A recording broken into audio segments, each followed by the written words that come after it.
ಎರಡೇ ನಡೀತಾ ಇದೆ. ನಾವು ಎರಡು ಗೆಲ್ತೀವಲ್ಲ, ಎರಡೂ ಕ್ಷೇತ್ರಗಳಲ್ಲಿ ನಾವು ಗೆಲ್ತೇವೆ. ಈಗ ಕೇವಲ 4,500 ಸಾವಿರದಲ್ಲಿ ಸೋತಿದ್ವಿ ನಾವು ಬಾಗಲಕೋಟೆ ಚುನಾವಣೆ. ಇವತ್ತು ಹೇಗೆ ಪರಿಸ್ಥಿತಿ ಏನಿದೆ,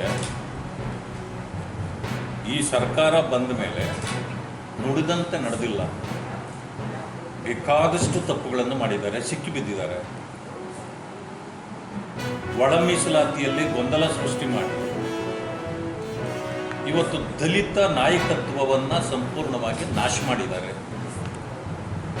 ಈಗ ದಲಿತರಲ್ಲಿ ಒಗ್ಗಟ್ಟನ್ನು ಇವು ಮುರಿಯಲಿಕ್ಕೆ ಕಾರಣ ಇವರೇ. ಸುಲಲಿತವಾಗಿ ಅದನ್ನು ಮಾಡಿದರೆ ಗೊಂದಲ ಇರ್ತಾ ಇರಲಿಲ್ಲ, ಒಬ್ಬರಿಗೊಬ್ಬರಿಗೆ ಮನಸ್ತಾಪ ಇರಲಿಲ್ಲ. ಅದರಿಂದಾಗಿ ಅದು ಮಾಡಲಿಲ್ಲ. ಅದರಿಂದ ದಲಿತರೆಲ್ಲರೂ ಕೋಪಗೊಂಡು ಅವರಿಗೆ ಮತ ಹಾಕಲ್ಲ. ಈ ಸರ್ ಮುಸಲ್ಮಾನರು 70,000 ಇದ್ದರು ದಾವಣಗೆರೆಯಲ್ಲಿ, ಅವರಿಗೆ ಟಿಕೆಟ್ ಕೊಡದೆ ಶ್ರೀಮಂತರು ಅನ್ನೋ ಕಾರಣಕ್ಕೆ ನೀವು ನಿಮ್ಮ ಮನೆತನಕ್ಕೆ ಮಲ್ಲಿಕಾರ್ಜುನ್ ಅವರ ಮಗನಿಗೆ ಟಿಕೆಟ್ ಕೊಟ್ಟಿದ್ದಾರೆ.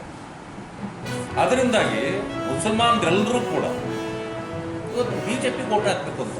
ಯಾಕೆಂದರೆ ಅವ್ರಿಗೆ ಇವಾಗ ಅನುಭವ ಆಗಿದೆ. 12 ವರ್ಷಗಳ ಕಾಲ ಇಡೀ ದೇಶದಲ್ಲಿ ಅಧಿಕಾರದಲ್ಲಿ ಮೋದಿಯವರು ಇದ್ದರೂ ಕೂಡ ನಮಗೇನು ಅನ್ಯಾಯ ಆಗಿಲ್ಲ, ತೊಂದರೆ ಆಗಿಲ್ಲ, ಮೋಸ ಮಾಡಿಲ್ಲ, ವಂಚನೆ ಮಾಡಿಲ್ಲ. ಆದರೆ ನೀವು ನಮ್ಮನ್ನು ವೋಟ್ ಬ್ಯಾಂಕ್ ಆಗಿ ಮಾಡಿಕೊಂಡು BJPಯನ್ನು ತೋರಿಸಿ ಗುಮ್ಮ ತೋರಿಸಿ ನಮ್ಮನ್ನು ಎದುರಿಸಿ ನೀವು ಮತ ಹಾಕ್ಸ್ಕೊಳ್ತಾ ಇದ್ದೀರಿ. ಅದರಿಂದ ನಮ್ಗೆ ಅವರಿಂದ ಏನು ಅನ್ಯಾಯ ಆಗಿಲ್ಲ, ಮತ್ತೆ ನಾವು ಯಾಕೆ ಅವ್ರಿಗೆ ವೋಟ್ ಹಾಕಬಾರ್ದು? ನಿಮ್ಮ ಹತ್ರ ಅನ್ಯಾಯ ಮಾಡಿಸ್ಕೊಳ್ಳೋಕ್ಕೆ ಇರಬೇಕಾಗ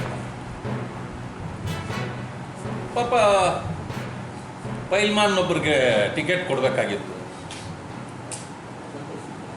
ಅವರನ್ನ ರಾತ್ರೋರಾತ್ರಿ ಕರ್ಕೊಂಡು ಎಲ್ಲ ವ್ಯವಸ್ಥೆ ಮಾಡಿ ಪ್ಯಾಕೇಜ್ ಮಾತಾಡಿ ಅವರನ್ನು ನೀವು ತೆಗೆಸಿಬಿಟ್ರಿ. ಇದರಿಂದಾಗಿ ಮುಸಲ್ಮಾನ್ ಬಂಧುಗಳು ಇನ್ನಷ್ಟು ಸಿಟ್ಕೊಂಡು ಬಿಟ್ಟಿದ್ದಾರೆ.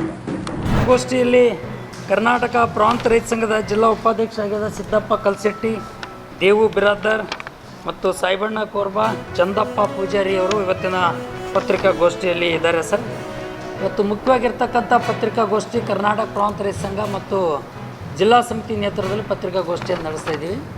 ಸಿಹಿ ಬೆಳೆದು ಕೈ ಉಣ್ತಕ್ಕಂಥ ಕಬ್ಬು ಬೆಳೆಗಾರರು ಇವತ್ತು ಕಬ್ಬಿನ ಪರಿಸ್ಥಿತಿ ಏನು ಅಂತ ಕೇಳಿದ್ರೆ, ನವಂಬರ್ 15ನೇ ತಾರೀಕು ಕ್ರಷಿಂಗನ್ನು ಆರ್ಡ್ರನ್ನು ಆದೇಶನ್ನಾಗಿದೆ, ಕ್ರಷಿಂಗ್ ಮಾಡೋಕ್ಕೆ ಪ್ರಾರಂಭನ ಮಾಡಿದ್ದಾರೆ. ಅದರಲ್ಲಿ ಅವ್ರ ಡೇಟನ್ನು ಕೂಡ ಡಾಟಾನು ಕೂಡ ಹಾಕಿನಿ. ಕೆಲವೊಂದು ಡಾಟಾ ಮಾತ್ರ ನಿಮ್ಗೆ ಹಾಕಿಲ್ಲ, ಈಗ ಅದನ್ನು ನಾನು ಓರಲ್ಲಿ ಹೇಳ್ತೀನಿ.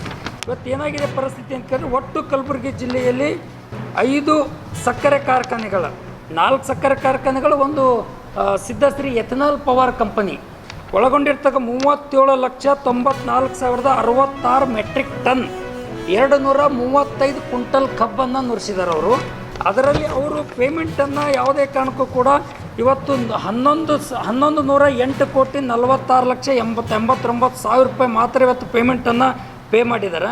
ಅದರಲ್ಲಿ 102,83,13,000 ರೂಪಾಯಿಯನ್ನು ಇವತ್ತು ಬಾಕಿಯನ್ನು ಇವತ್ತು ಪೆಂಡಿಂಗ್ ಇಟ್ಕೊಂಡಿದ್ದಾರೆ.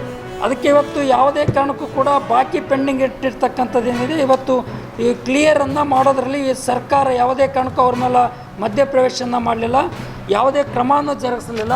ಕಾರ್ಖಾನೆಗಳ ಬಗ್ಗೆ ಯಾವುದೇ ಕಾರಣಕ್ಕೂ ಹಿಡಿತ ಸಾಧಿಸಲಾರದಂಥ ಪರಿಸ್ಥಿತಿಯನ್ನು ಇವತ್ತು ನಮ್ಮಲ್ಲಿ ನಿರ್ಮಾಣ ಆಗಿದೆ.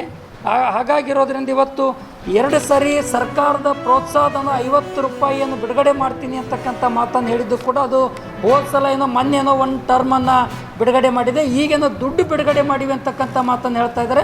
2 ಟರ್ಮನ್ನು ಟೋಟಲ್ ಅಮೌಂಟಿಂದು ಕೂಡ ಒಂದು ಡಾಟಾನು ಕೂಡ ನಿಮಗೆ ಹಾಕ್ತೀನಿ. ಆ ಅಮೌಂಟ್ ಬಿಡುಗಡೆ ಮಾಡಿವೆ ಅಂತ ಹೇಳ್ತಾರೆ. ಎಲ್ಲೂ ಕೂಡ ಯಾವ ರೈತರಿಗೂ ಪ್ರೋತ್ಸಾಹಧನ 50 ರೂಪಾಯಿ ಮಾತ್ರ ಸೇರಿಸಿ ರೈತರಿಗಂಕರ ಅಮೌಂಟನ್ನು ಹಾಕಿಲ್ಲ ಅಂತಕ್ಕಂಥ ಮಾತನ್ನು, ಇದು ಭಾಳ ಖೇದಕರ ಸಂಗತಿ ಅನ್ನುವಂಥ ಮಾತನ್ನು ಹೇಳಕ್ಕೆ ಬಯಸ್ತೀನಿ. ಈ ಪೇಮೆಂಟ್ ಡಿಲೇ ಇಷ್ಟಿಷ್ಟು ತಿಂಗಳು ಆದರೂ ಕೂಡ ಕೊಡಿಸಲಾರ್ದೇ ಪೆಂಡಿಂಗ್ ಆಗ್ತಕ್ಕಂಥದ್ದಿದೆ. ಸರ್ಕಾರ ಇವತ್ತು ಕಬ್ಬು ಬೆಳೆಗಾರರ ವಿರೋಧಿ ಧೋರಣೆಯನ್ನು ತಾಳಿದೆ ಅಂತಕ್ಕಂಥ ಮಾತನ್ನು ಈ ಸಂದರ್ಭ ನಾವು ಹೇಳಕ್ಕೆ ಬಯಸ್ತೀವಿ. ಯಾವುದೇ